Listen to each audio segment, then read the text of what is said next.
Hello friends, welcome to easy notes for your online study channel. आप सबके अपने YouTube channel पे आप सभी का बहुत बहुत स्वागत है।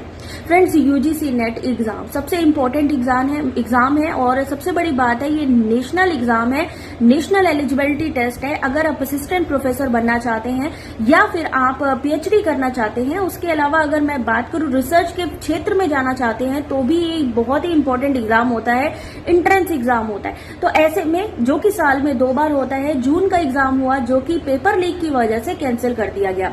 लेकिन हैरानी की बात यह है कि पेपर लीक की जो खबर आई वो एग्जाम से पहले खबर आई। सबके पास क्वेश्चन पेपर के लिए लिंक भी भेजे गए कि अगर आप चाहो तो पेपर परचेस कर सकते हो। उसके बाद में पेपर हुआ, एग्जाम हुआ और एग्जाम होने के बाद में ये बोला गया कि पेपर लीक हुआ है तो हम इसको कैंसिल कर रहे हैं।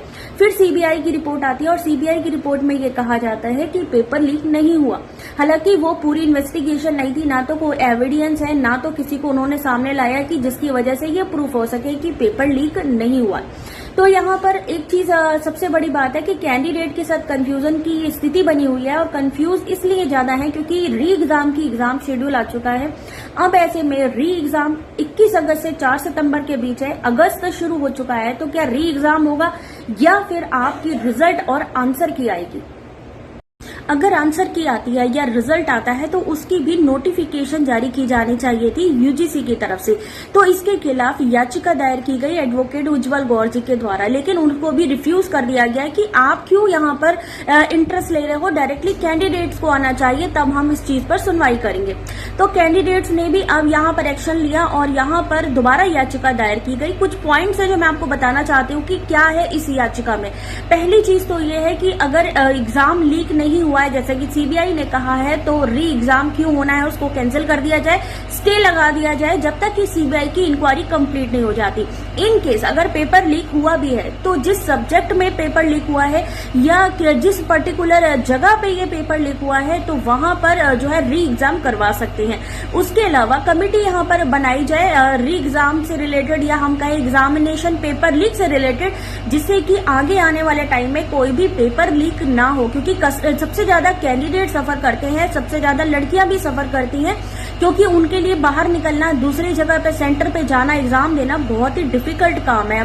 जितने भी कैंडिडेट्स है, चाहे मेल हो चाहे फीमेल हो, सभी के लिए ही डिफिकल्ट है। तो ऐसे में ये याचिका दायर की गई है तुरंत ही इमीडिएट इफेक्ट पे यूजीसी नेट की री एग्जाम पे कैंसिलेशन के लिए। तो आपका इस बारे में क्या कहना है कि एग्जाम पर रोक लगनी चाहिए या रिजल्ट या आंसर की आना? हालांकि अगर यहाँ पर देखने वाली बात यह है कि नीट का एग्जाम भी वहां पर पेपर लीक हुआ, लेकिन उसके बावजूद भी वहां पे री एग्जाम कंडक्ट नहीं करा दिया गया। यानी कि एक तरीके से देखा जाए बहुत बड़ा स्कैम, धांधली भी है, क्योंकि चीजें हो रही हैं। पेपर लीक हुआ, स्क्रीनशॉट्स आए और उसके बाद में ये हुआ कि नहीं भी पेपर लीक नहीं हुआ। तो एक तरीके की एजेंसी को बचाने के लिए, नेशनल टेस्टिंग एजेंसी को बचाने के लिए ये सारी एक्टिविटीज हो रही है। और ऐसे में अगर हम सुप्रीम कोर्ट तक भी जाते हैं तो हो सकता है कि वहां पर अपील की सुनवाई हो जाए, लेकिन उन चीजों में टाइम लगेगा। और ऐसे में आपके 21 अगस्त से एग्जाम आ रहे हैं, तो ये एंटी वहां पर एक और चीज कर सकता है कि नोटिफिकेशन जारी कर सकता है सब्जेक्ट वाइज एग्जाम डेट की, जिससे कि जो कैंडिडेट हैं वो डिस्ट्रैक्ट हो जाएंगे और वहां पर कहीं ना कहीं जो फोकस्ड है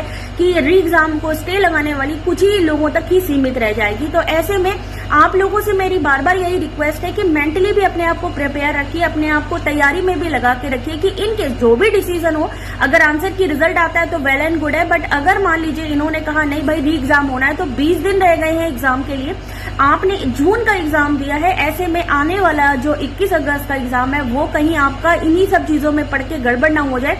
तो उस चीज का भी ध्यान रखिए, दोनों चीजों को ध्यान में रखिए। अगर आंसर की रिजल्ट आता है तो ठीक है, कोई बात नहीं, री एग्जाम नहीं होगा, लेकिन अगर री एग्जाम हो गया तो ऐसे में आपको ही सबसे ज्यादा लगेगा कि टाइम वेस्ट किया गया। तो आपका इस बारे में क्या कहना है, जरूर कमेंट करके बताएं।